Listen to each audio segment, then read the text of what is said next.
been on a raw vegan diet for over 21 years, and it's actually exactly 21 years ago in September. That's the time I tried 100% raw vegan for a few weeks, and here I am celebrating, I guess, 21 years of fully raw, time to time with Bella. And Bella, we're doing this weekly podcast, and this is our second one. I'm super excited to do this food combining topic this week. So, Bella, how are you? Hello, Kiko. I'm good. It's so good to see you. I'm just going to turn my notifications off real quick so you don't get any beeps. But yeah, I'm really good. I'm finally feeling settled, somewhat into my new home and starting to get back into my exercise routines. It's thrown me off. But yeah, I'm feeling pretty good. I'm excited to talk to you. Oh, thank you. You're amazing. I mean, you've got furniture and you're doing amazing with this moving. I'm trying. I'm trying. It's mostly mental, really. It's just a psychological. I've been calling it my Zen exercise. Just trying to it's a good excuse to work through stressors. Yeah, these, moving is definitely it's sort of like a shaker, and those are the great moments to ground ourselves and find the base, which Hmm. is raw vegan for us. So, Yeah, exactly. And yeah. speaking of, I remember. So I know that we've talked about. We're still kind of getting used to this whole format, and we're trying to come up with a structure.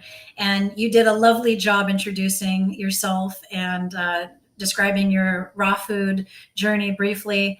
And I realize I'm supposed to do the same thing. We talked about doing that. So I'll mention that I've been plant based for about 30 years, almost 30 years, not quite, but almost. And I've been vegan for, last time I counted, it was around 26 years, I think.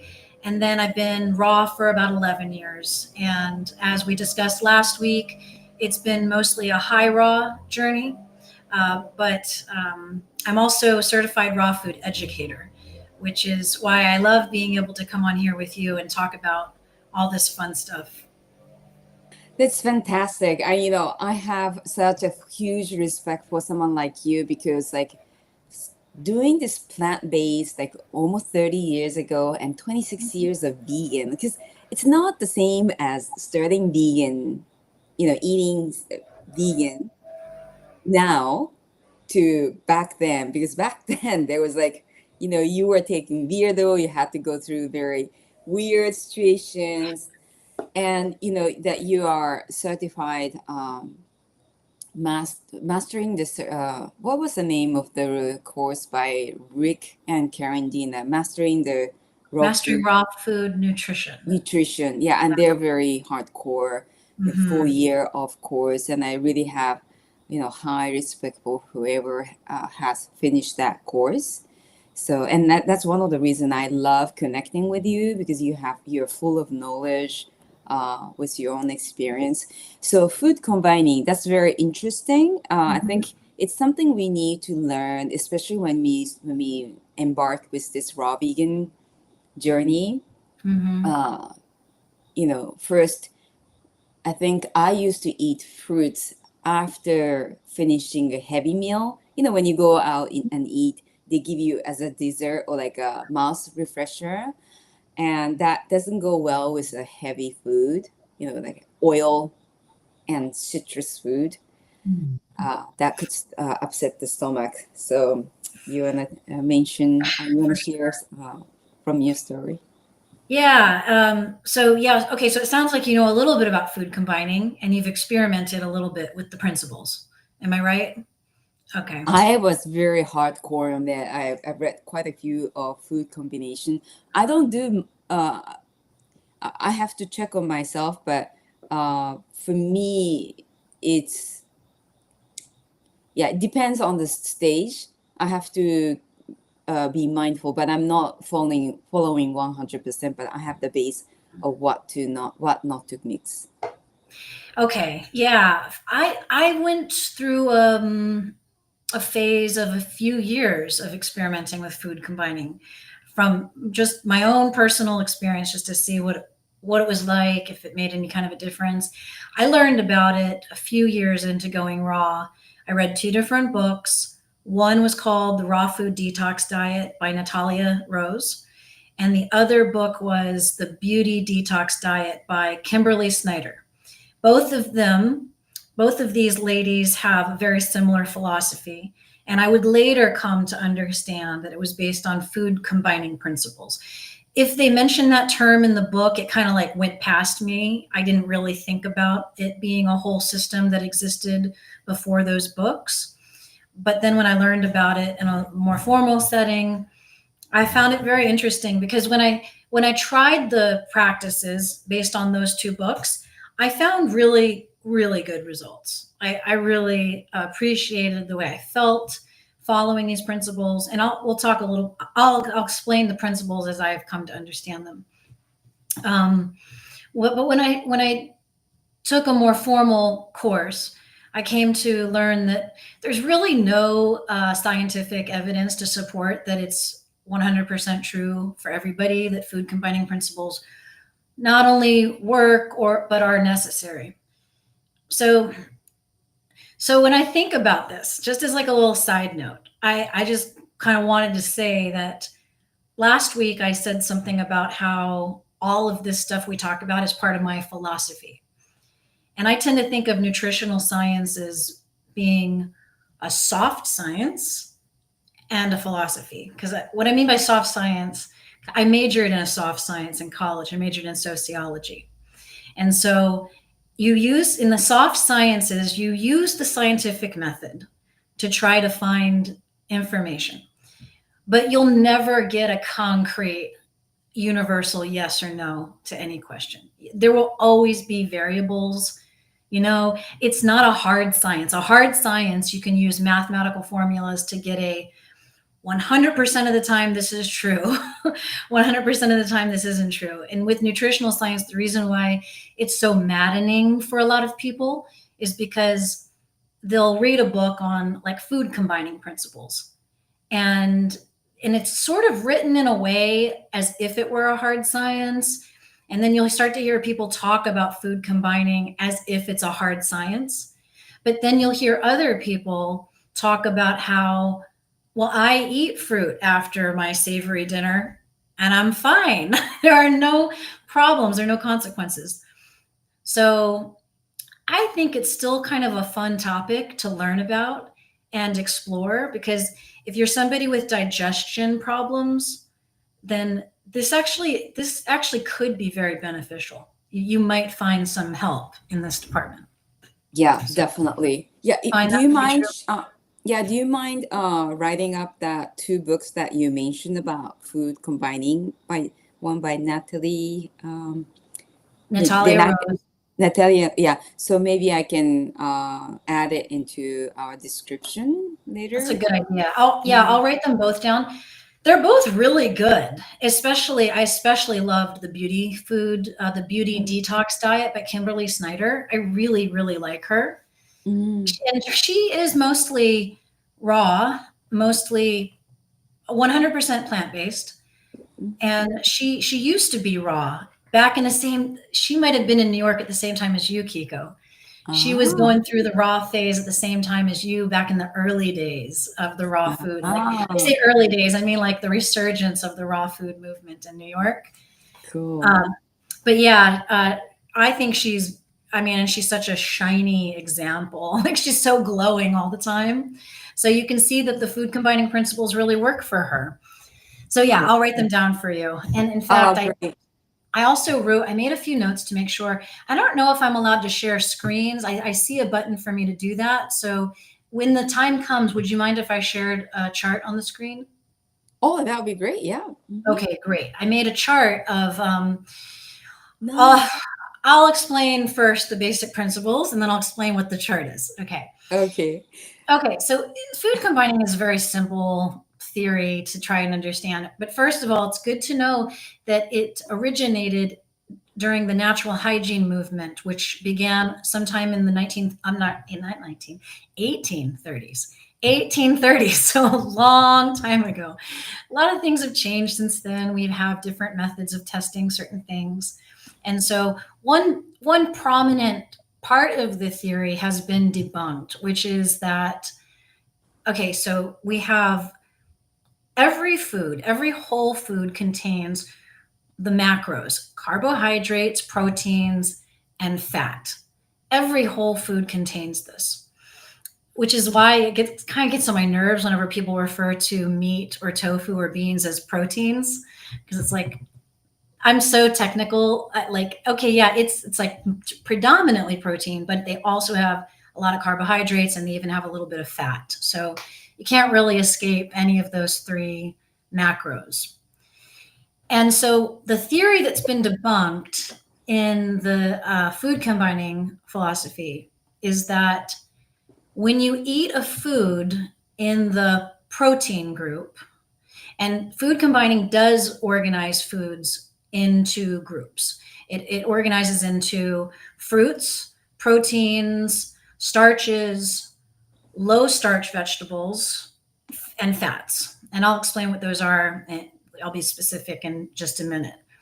But there are different enzymes that your pancreas releases to break down fats, carbohydrates, and proteins. A specific enzyme for each one. And so the food combining philosophy says that if you eat a food in the protein category, like beans or tofu or tempeh, then only that enzyme for breaking down proteins is released. But actually, the pancreas releases all three enzymes, because it makes sense, because every whole food contains carbohydrates, proteins, and fats. So your pancreas releases the enzymes to break down everything contained in the whole food. It doesn't matter if it's dominant fat, dominant protein, or dominant carbohydrate. But with that said, there is something that I have always found really interesting and convincing about the food combining philosophy. And it's that, and this is the chart I wanted to show, is that each food group digests at a certain rate. Let me go ahead and share the screen and I'll talk about, hopefully I can. Sorry, I pushed the wrong button. Let me try this again. Okay, so okay, here we go. Okay. Oh, it says unable to share screen. Huh. Oh, you're muted. Sorry, I was mentioning that there was the 21st Century Homestay. Say hello, hello. Oh, hello. Yes, but all the bad combination are so yummiest. It's so true. That's why, like, sugary, fat, starchy, like donuts or like deep fried thing, right? The Yes. oil, sugar, always that's the combination. Even beans and rice, which is a no-no in food combining. Yeah, because it's I mean, you could argue, we could go back and forth and debate this actually, but because they both contain a lot of starch, which is why you could argue that it's totally fine. But because the beans contain higher levels of protein, and the rice contains a higher level of carbohydrate, that they would not suit each other. And I have to say that in the years when I was experimenting with this, I found that beans in my salad behaved better than beans combined with rice when I digest. I'm trying to be polite here in my language. That's interesting because I thought that rice and beans supposed to help with. I definitely don't feel good after eating rice and beans, and I felt quite heavy. Like I have to be very mindful of the quantity, and yeah, I would feel quite heavy with that combination. So beans. So I usually have a bad association of beans because beans I would usually just eat it with rice. That's like That's Mm-hmm. usually the combination here in Japan. Mm-hmm. Apple, they say hello, hello. So, Hello, Apple. do you want to send me the file? Maybe you can send it to me over either email or Instagram, and then I can. You have to usually download it and share. All right, we're learning how this works, everybody. Let me go ahead and screenshot this. Oh no, I can't screenshot that. Hmm. So Apple, they say I first learned about food combination in the 80s. Wow. She's Wow. like so like light here ahead. She surprised impressed me. And she's learned it from Herbie and yeah, the Marilyn Diamond in their book Fit for Life, right? Uh, Yes, yeah, that's like a Bible for plant-based history. it sure is. Yeah, I never read their book, but Ah, I remember I've read about that book. I've read about their philosophy, and I remember reading about them. I was like, yeah, this makes sense. This is very much in line with all the stuff I vibe with when it comes to. Okay, so let me just see if I can get this. Sorry, everybody. I'm a little slow with tech, but then once I get it, I promise I'm in there. It's always a it's little. so good, yeah. So for raw vegans, right, the rice and bean is not possible. We do wild rice, but wild rice is not exactly the same category, is it? I mean, technically, but I don't think it really is the same thing. I think you're right. The interesting thing about being a raw vegan is I noticed that it's just kind of like by default perfect food combining, with the exception of fruit. So we have to talk about fruit. I'm just Mm. making this. All right, I'm going to send this to you. Um, I just found it. I'm going to send it to you on the chat. I think I can do that. Okay, cool. But yeah, I just wonder if it's the same, like, like I don't eat rice now, but like if someone were to eat the cooked rice with sprouted beans, would that be a good combination? Rice with sprouted beans. It's interesting. It seems to me, and I'm not 100% certain here, this would be a good question to go back and research on your own. But I would say that, hold on a second. Mhm. Did you get this? Okay, I something think funky happened. 21st Century Home says that the fasting is so bad eating when eat rice beans. Everyone says it's a complete protein. The gas, the gas is so bad. Yes. Okay, I just sent it to you through Instagram. That was the only way Okay, I could send it. okay, cool. Um, Oh, I'm sorry. You have to send it to me. I can't open the Instagram because now it's on live. Par oh, email. Can you send it to me by email? yes, yes, I do have your email. Okay. Let me just do this real quick. Yeah. Yeah, so 21st Century Homestead, do you mean by like, oh, the furting? Oh, zero furting. Okay, repeat that word. I, okay, I just emailed it to you. We got it in there. Okay, thank you. Okay, so yeah, I know what you mean, and see, this is the thing about food combining is that I have found that it actually does work. It actually does work. And here's the reason why. So I was about to get to this before I got interrupted by my tech problems. Timing, and that's what the chart is that I'm going to show you. So fruit digests faster than everything else. So the philosophy is that you start with fruit, either in the morning. I know some food combining philosophy says that you actually shouldn't eat until noon. So there's also an intermittent fasting component to it. But if you were to eat early, you would start with fruit. Always fruit on an empty stomach. And the reason why gas is an issue is because fermentation starts to take place. If you put a fast digesting food like fruit on top of a slower digesting food. So say you eat a salad with beans on it. Okay, let's say you're doing everything right, but you've gotten it out of order. So you're doing a salad with beans. And then after that, you have some fruit for dessert. So the fruit takes about 30 minutes to digest, but the savory vegetable or the low starch vegetable, the greens, and the beans take like closer to an hour. So you've got the first food in there that's been your body has been in the process of trying to digest it already since you started eating it. And then once you finish, let's say it takes you like 30 minutes to finish your salad, then you put the fruit on top of it.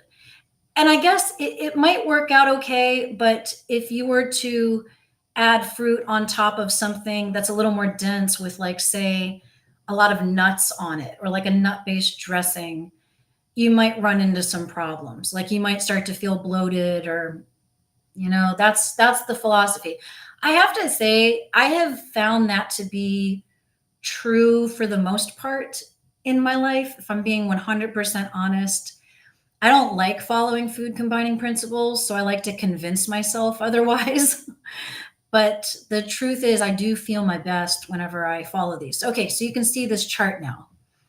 So the fruit, you can see the fruit category is actually, it's categorized into three separate groups. There's the acidic fruits, and then there's the subacid fruits. And you see that the digestion time is longer depending on, I guess, the amount of sugar that you have. And also, it's interesting to note water content. So in the acid fruits, there's the most water content.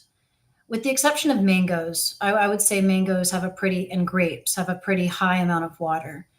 But these sweet fruits like bananas are very starchy, you know? They're a starch before they become super ripe. Dates they don't have a lot of water in them. Figs, raisins, persimmons, yeah, these are very low water fruits, and water is essential for the digestive process, you know? All right, so then there's the low starch vegetables, the greens, the what we call fruiting vegetables. So zucchini and celery, not celery, zucchini, bell peppers, tomatoes, cucumbers, those are technically fruits, but they're savory, so we call them vegetables. And you'll notice that the digestion rate is comparable to fruits. Same thing with the greens. So the thing that triggered this topic was Ra Chef Yin's post last week, and somebody had sort of like nutrition shamed her for combining her greens with some fruit, and I was like, I was intrigued to see that her response was kind of like, I don't understand, why is this a problem? So I was like, this gets brought up a lot, so we should talk about it on the podcast. True. And Yeah, that's a great call. Yeah. yeah. So you can see that greens are not a problem. Where we really start to feel it and we start to wonder if there's something to this whole food combining thing is when we bring in starches, legumes, nuts and seeds, high fat fruits like avocados and coconuts. That's when we start to like when I was doing this, I spent a few years really trying to live by these principles. And I could tell that it really did make a difference. But you hear stories all the time. I eat fruit after dinner all the time, all the time. And I believe my body has acclimated to it. But if I wanted to go hardcore, like if say I had like 5 pounds to lose, or I just was feeling kind of sluggish, tired, or something was nagging at me, maybe my skin's flaring up, I might go hardcore on this food combining principle and wait and see if it helps clear things up. Okay. First of all, you made this chart yourself? Yes, and it's just based Wow. on what I've learned. It's just I just copied, stuff that I in my personal Oh, notes. that's great. That makes a huge difference. I love I am a very visual person, so it Mhm. helps to see it this way. It's very well organized. So thank you so much, Bella. And let's oh, not to shame uh, um, raw chef Yin. Yeah. What are the things that you wouldn't do? What she has posted? Um, I can't say that I've seen anything that I would personally not do.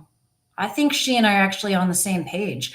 And which is why I thought it was interesting that her post revealed to me that she didn't really know for sure. Like she's a chef, right? So she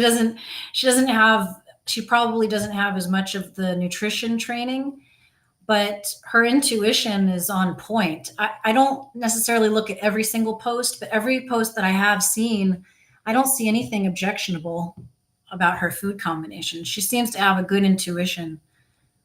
Oh, interesting. Um, I see she mixed with salad with grapes Hmm. often, like Okay. fresh grapes. So I Hmm. think like I don't think not so much of a food combination. I love eating grapes on its own. So I would have never put the grapes in the salad. Uh, I might add some raisins, Hmm. like like a carrot rape, Hmm. lemon. I don't usually add fruits in my salad, but yeah. So, according to food combining principles, if you really wanted to go 100% um, by the book, you would not put dried fruits in your salad. You wouldn't even combine dried fruits with fresh fruits. Uh, but that's why I say this is a soft science slash philosophy in a lot of ways, where you have to really be willing to be the experimental subject. You have to try out the rules as they're described by the original creator, see how you feel, and then if you really like if you really like raisins in your salad, try adding them and see if it really makes a significant difference. My guess is it's not going to make a significant difference. Yeah, I don't do it much, but when I do it, I don't really see that much. But I remember before going vegan or raw vegan, I remember which I don't in the States they had this salad with some cheese and raisins and like Mm. cranberries. That I used to love. I think it was with blue cheese.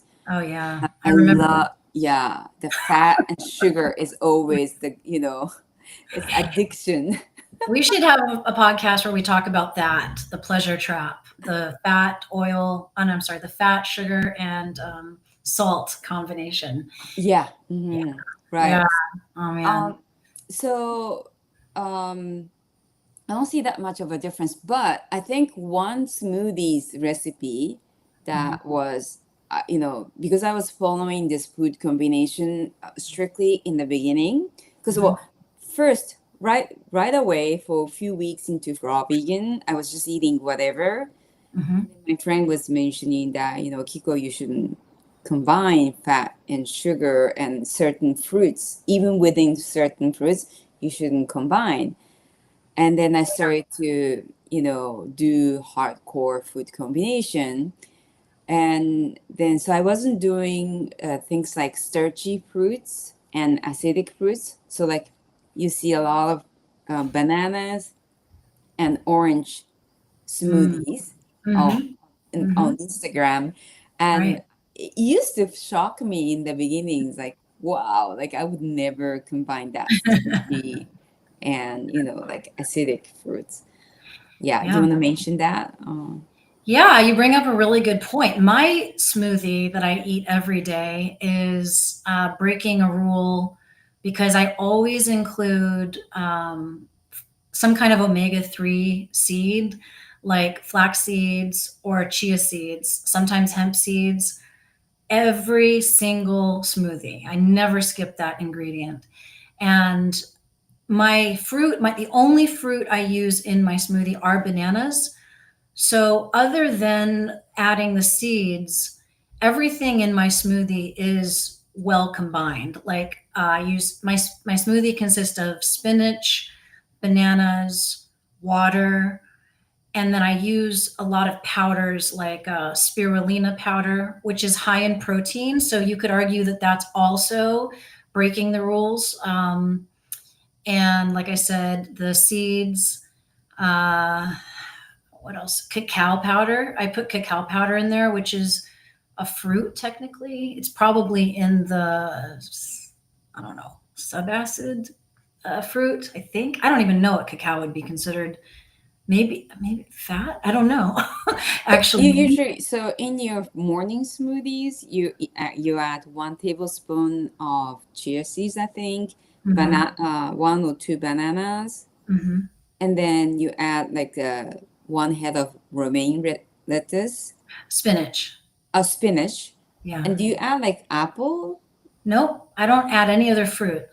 or just banana? Just banana. Oh, That's really based on my taste, to be honest. I'm yeah, not I trying to love. accomplish anything. Yeah, I love baby banana, baby spinach and banana. That's a Yeah, great combination. I love it. Yeah.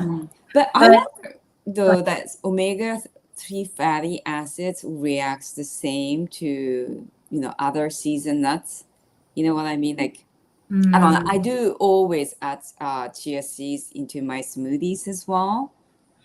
it's a really good question, because I always understood that flax and, oh, Apple says maybe cacao's a dried fruit. That's a really good point. Yeah, so it might be in that sweet fruit category, even though it's not so high in sugar. But yeah, maybe you're right. But yeah, I was always under the impression and experience that flax seeds and chia seeds assist in digestion. So I'm thinking, if you really wanted to try it the true way, you would not include those seeds in your smoothie. But if you wanted to have just the chia seeds, you might avoid something like almond butter. Like you wouldn't want to put Mm-hmm.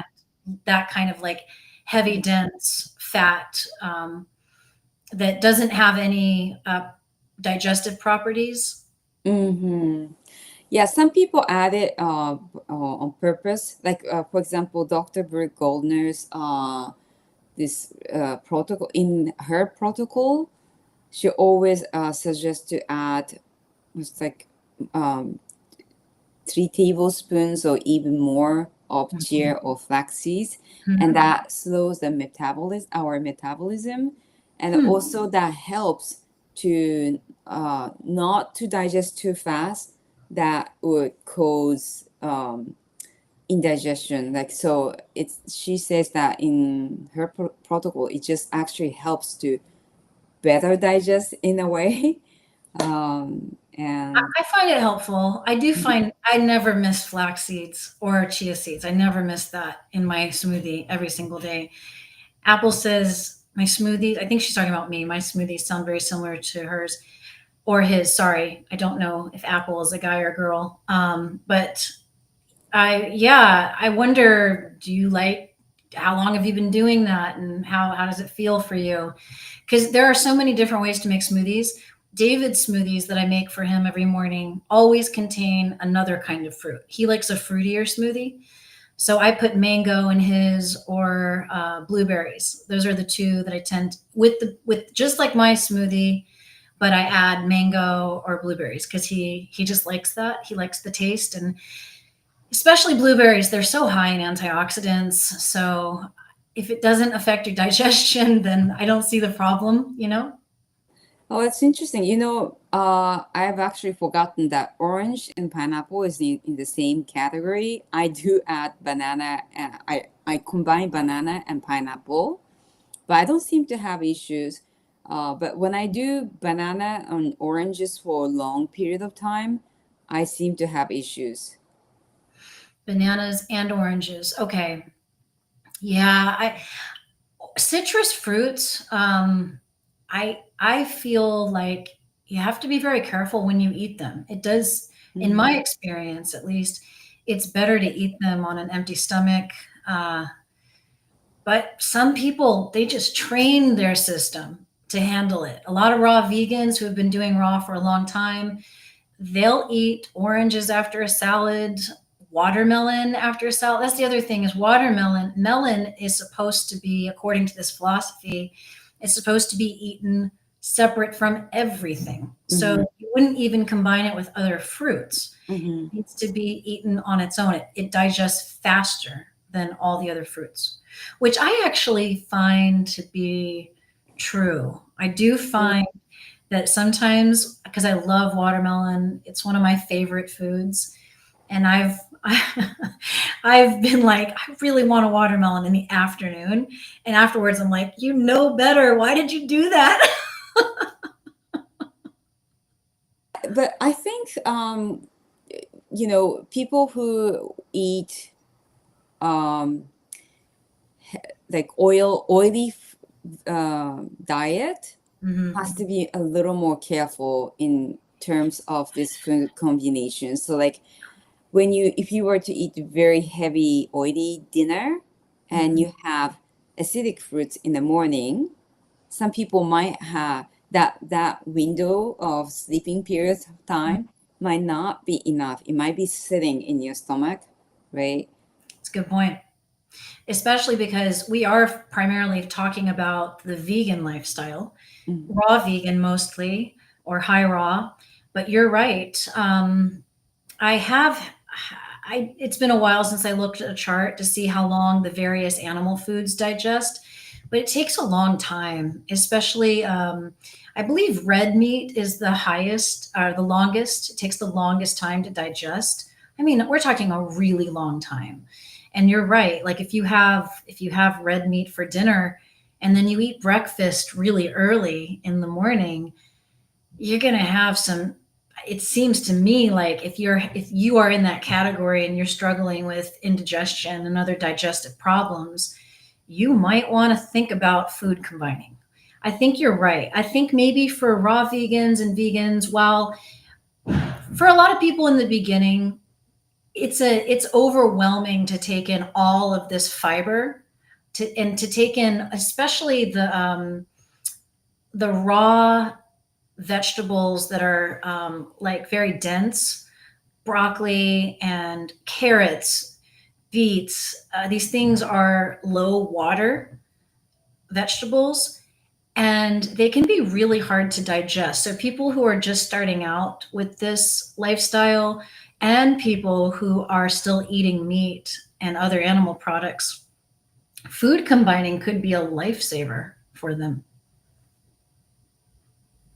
Yeah. Mm.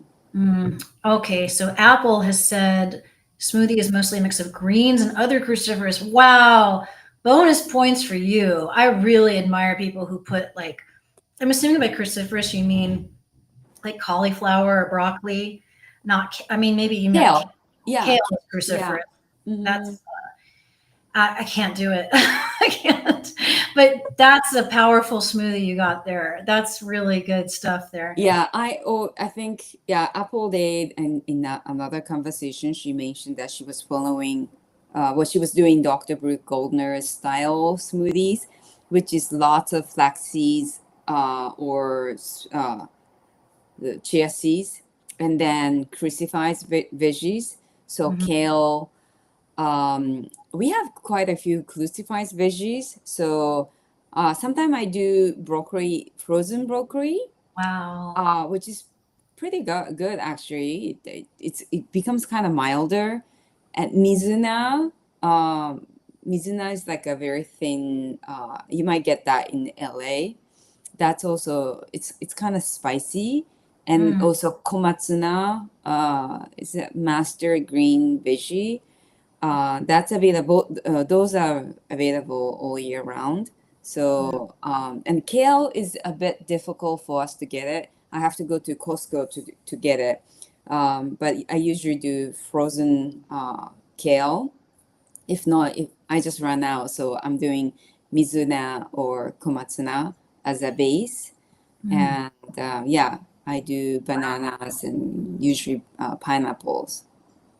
amazing. That's really impressive. And Apple says, yeah, cauliflower and cabbage. Man, I really respect you guys. I save my cruciferous vegetables for my salads for later.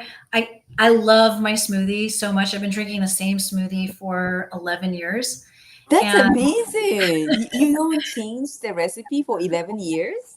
no, the only thing I've changed is I've added new powders, like I've added more stuff like that. But the base, the flavor base has not changed. I like the flavor base. I'm a creature of habit. I don't want to change it. Wow, that's great though. Like I get tired some after some time.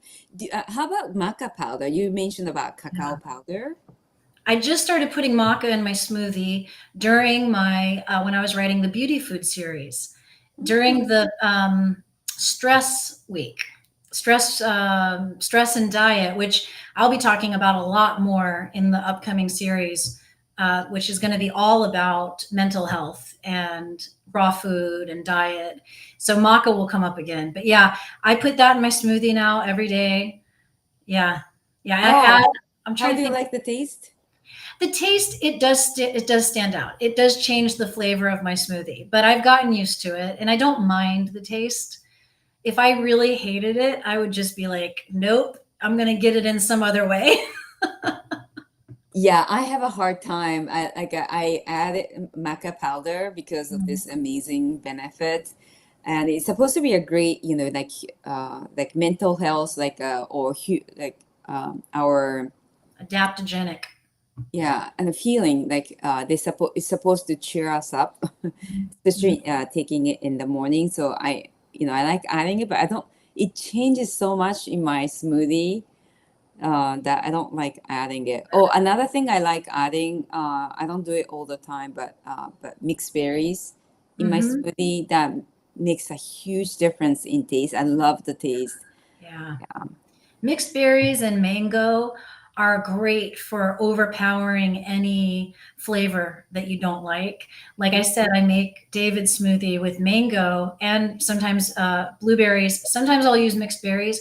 But my main reason for using the mango is because it is such an overpowering sweet flavor, and I put powders in his smoothie, and he's very finicky about that, and I'm trying to keep him alive and thriving. So it's like I feel like sometimes like a parent like trying to like sneak broccoli into her kids I dinner. do the same.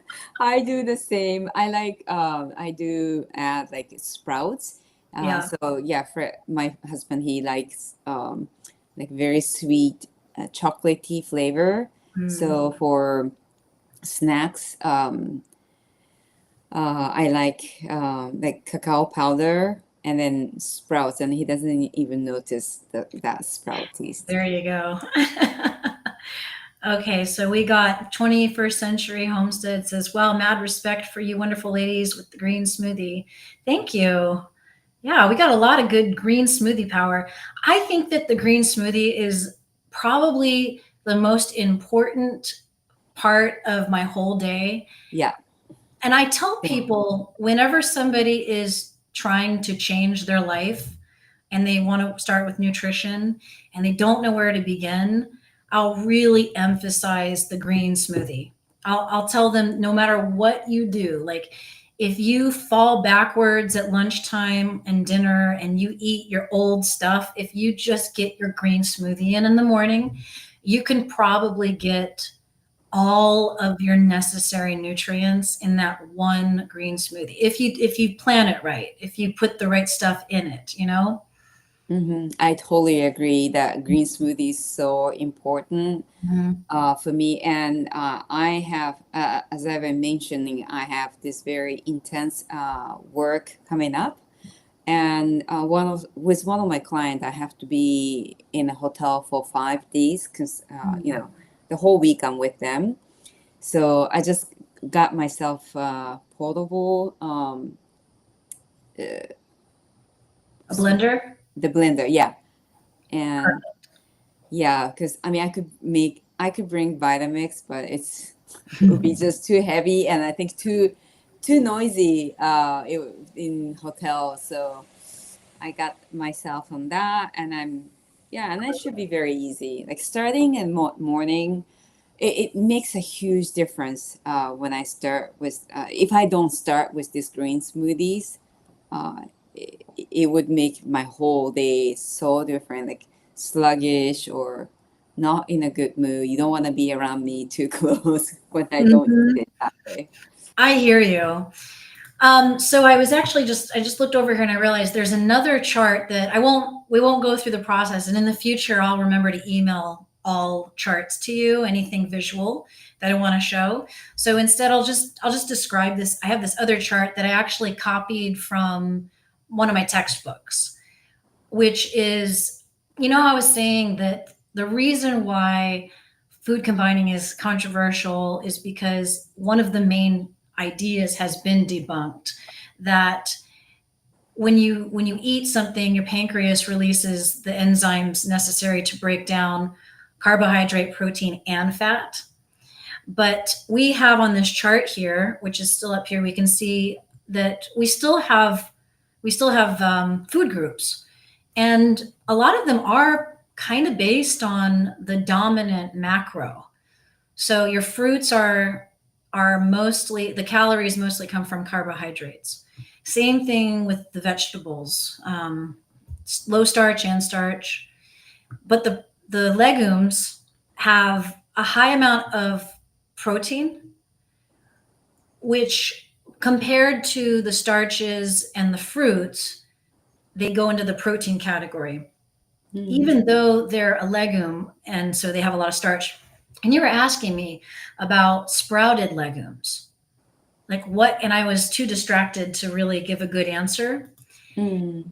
And I think it's a good question to ask. And I don't really have a good answer. I don't feel comfortable saying, but my theory is that it would be worth looking this up, is that it almost acts like a green in a way. I think so. Yeah. You know what I mean? Like Yeah. a alfalfa sprout comes from a seed. Yeah, exactly. Yeah, I do think that goes, I mean, from what I understood, greens goes with everything. Yeah. And that's for this year, I've been being mindful of adding greens in everything I eat. So you eat like a chocolate smoothies that I used to make. I never added any greens, but I might sneak in some sprouts or even mint, like some herbs. And yeah, that seems to be working really well. I don't have that much of an issue. Again, like if I were on a very heavy or like oily side, like like heavy nuts diet, I have to be a little more careful, especially with acid fruits. Yeah, well, you can see it in this chart that nuts and seeds take 2.5 to 3.5 hours to digest. That's a Mm, long time. So you have those nuts and seeds in your system while you're eating other foods. You're not filling up on nuts and seeds. So you have that in your body. Your body is trying to process it. And then mhm. maybe you go and you eat some fruit as a snack. And then you can see why you might have some bloating or some gas. Yeah, it makes perfect sense. Yeah, and Um, then I wasn't eating, like adding chia seeds. Like before, I used to add 1 tablespoon into my green smoothies, but as I was trying Dr. Brooke Goldner's protocol, I started adding 3 tablespoons, and then first week I was feeling great, and then going to 10 days, I felt like, like a full blown pregnant woman. I couldn't, it made it difficult for to breathe even. But mm, I do the same thing now, and then I'm fine. So it was about stretching, like maybe fiber or and fats, and my body adapted it, and yeah, I love it. I even add more than 3 tablespoons now. mm. Wow. Yeah, I love chia seeds and flax seeds. I don't have any issues with them ever. And I upped my I still only do about 1 tablespoon, but I was actually trying for a little while to get more. Like I started adding during the beauty food series, during the chapter, the week on fats, and I started purposely trying to put hemp seeds in my salad dressing. I fell off that habit. So I'm gonna start doing that again, especially once I get into the next series, because there's something about fats that it's really important for your hormones, and Mm-hmm. hormones affect your mental health big time. So Mm-hmm. got to have enough healthy fat in there. And I figure, well, let's focus on the omega-3 fats. That's where all the gold is. So Yeah. yeah, for when I'm really on top of things, I'm eating a lot of flax seeds, chia seeds, hemp seeds, a lot, and sunflower seeds, pumpkin seeds, like the whole day I have seeds in every single meal. Mm. Yeah, it might be worthwhile for us to do omega-3 fatty acids, the balance of fatty acids. But I've realized this year that omega-3 fatty acids is very difficult to get. Like you have to be very, very mindful. And, walnuts is a great source of omega-3 fatty acids. But if you just eat walnuts, you'll be heavy on omega-6, You're right. so yeah, I have to eat almost even, force myself to add the chia seeds or flax seeds in every meal that I eat.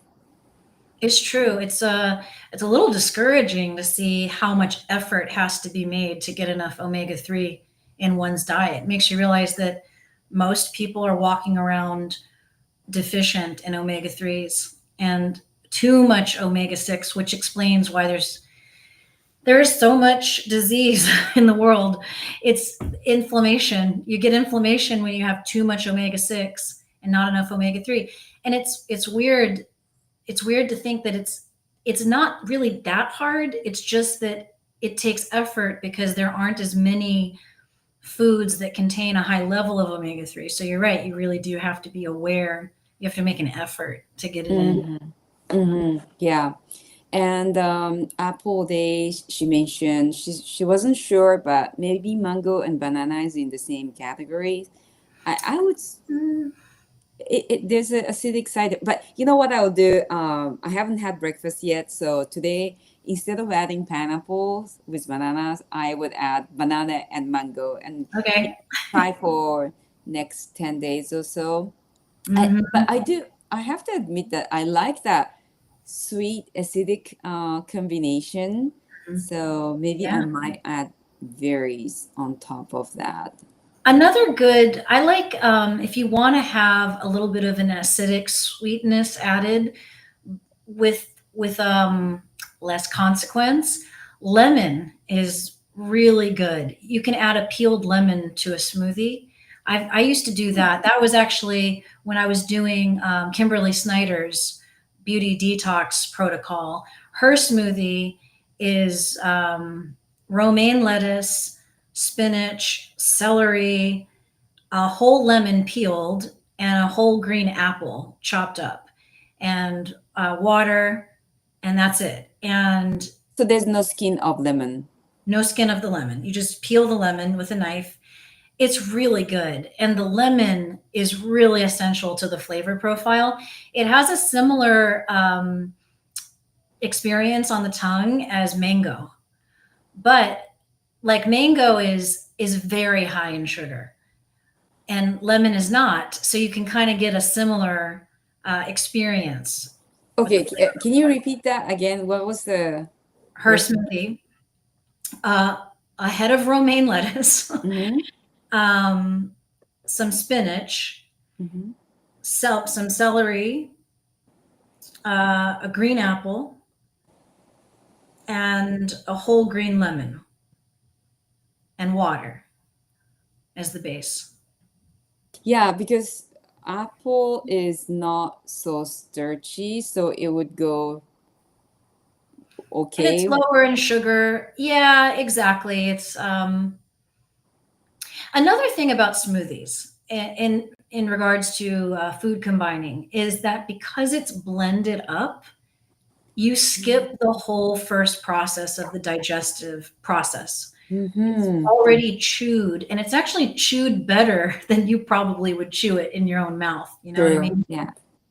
So smoothies are just fantastic for getting all the like as many nutrients as possible in your body. Because a lot of the reason why we don't, one of the reasons why we don't always absorb all the nutrients is because we don't really chew enough. You know, I just noticed the time, and I know that you and I both have to finish in an hour. So I'm going to real quick say something before we finish up. And the chart I was mentioning earlier, I'm looking at it on my monitor over here, is that it organizes the food groups that are on the chart that we have up here, and it describes the amount of carbohydrate, protein, and fat in each one, which I think is it's a really good thing for people like us who really are serious about our health to memorize, that to understand also that every food contains carbohydrates, protein, and fat. But our job as self healers is to understand what the main macro is. Like fruits and vegetables contain mostly carbohydrates. Fruits contain 89% carbohydrates and 6% protein and 5% fat. So even fruit contains protein and fat. And then the vegetables contain a little more protein, a little more fat, but around the same amount of carbohydrates. And then nuts and seeds, it's interesting. They have like a super high amount of fat, 73%, but they also have 16% carbohydrate and 11% protein. Now, I know that like sometimes when people say numbers, like things get scrambled in the cognition. So since we don't have the chart, I won't say anymore. But basically what I'm saying is it's worth investigating. Like just do a quick Google search on which macro does the food group get most of its calories?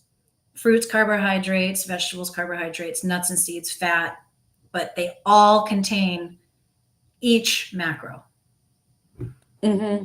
Yeah, and yeah, I really appreciate this chart. It's a good place to check on time to time, if especially when you're having some issues on digestion. But what I learned is that add leafy greens in anything you can. Like if you can sneak in leafy greens, so that's why a lot of people in raw vegan community they would eat banana with wrapped lettuce. Mm-hmm. I don't do it unless I do it in smoothies. But yeah, that Yeah, some people might have that sugar, um, how do you call it, like a sugar drop high. Um, they might react to some very heavy, like high concentrated sugar fruits like yeah. bananas. So they might digest better, Mm-hmm. better with just like leafy veggies. I agree. I think that greens are the great neutralizer. So they help neutralize the level of sugar with your fruit. They add some important antioxidants. Um, Antioxidants you just won't get in fruit. I mean, there are antioxidants in fruits, but that chlorophyll is so powerful in the greens, which I know we want to. I wanted to talk about that on one of these weeks with you because I committed a whole week to chlorophyll on my blog. That's how much I love chlorophyll. I love greens. It's like the most to me. If you ask me what my favorite antioxidant is, I would say chlorophyll. It's just incredible. Like when you put a lot of it in your diet, it makes such a difference. Oh, that's great. I'm so excited for that coming I up. hear myself talking, which is why I'm laughing. I'm like, you're such a nerd. I love it. I love a nerd. An ode to chlorophyll. I feel like I should write a poem. Fantastic. I love learning, keep on learning and refreshing our mind because sometimes, you just get busy and do your own routine and start adding things that you might not have if you knew this. And it's a good reminder. So. Definitely. Well, Yeah. thank you, Kiko, for meeting with me again. And thank you, Apple and 21st Century Homestead, for chatting with us. It's nice having your comments. And I love I love our little community that we're just in the beginning stages. It's only episode number 2. So we're off to a good start. Yeah, it's fantastic. Thank you. I love learning from you, also, Bella. And yeah, thank you for being your generosity and sharing your knowledge on this. Well, thank you. I mean, it's super fun for me. Great. So yeah. Yeah. And if anybody needs help, I do private coaching. So they can Mhm. always reach out to me on my Instagram page. Yeah, I love talking about this stuff, and I hope it's helpful. I hope that it helps some people figure out we're all on this, we're all solving a mystery that is our health, our own personal health profile, and we're all trying to figure out what to do to feel better and to feel good. Mm, Every bit of information helps. So I hope that something helped today. yeah, definitely. Yeah. So thank you so much, everyone. And I'll see you maybe in a week. Yeah, sounds good. Bye, everybody. Bye, Bye. Kiko. Thank